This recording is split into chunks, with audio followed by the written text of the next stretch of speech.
සීතකාලේට මේක පට්ට. ගම්මිරිස් ටිකයි කුරුඳු පොත්තයි මේ හැම එකෙම ටික ටික දාගෙන තරහා ගන්නවා. අද හදන්න යන්නේ මසාලා ටී. අපි වැඩේ පටන් ගමු. වතුර ටිකක් දා ගන්න ඕන කවුප් එකට.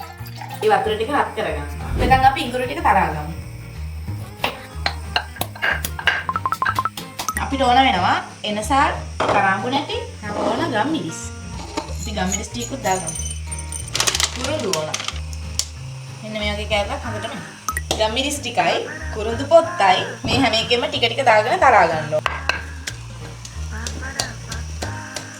තරහා ගත්තාම හරිද? ඊට පස්සේ මේ පැහෙන වතුරයකට අපි මේ ටික දා ගන්නවා. මම මේ හදන්නේ එක ටී එකකට.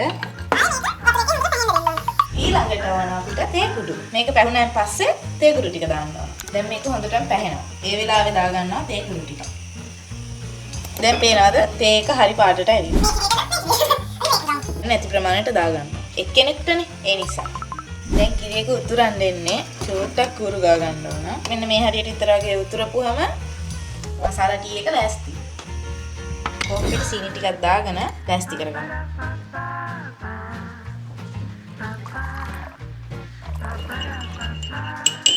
බිස්කට් එකක් එක්කම වව්.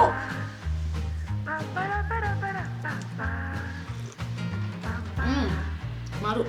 අද සැරයට තියෙන ඉඟුරු වැඩියෙන් දැම්මම සැරයි. ඔයාලත් හදලා බලන්න. මාරු රහයි. සීතකාලේට මේක පට්ට. අලුත් වීඩියෝ එකකින් හම්බෙමු. ඔයාගේ අදහස් කමෙන්ට් කරන්න. චාෝ.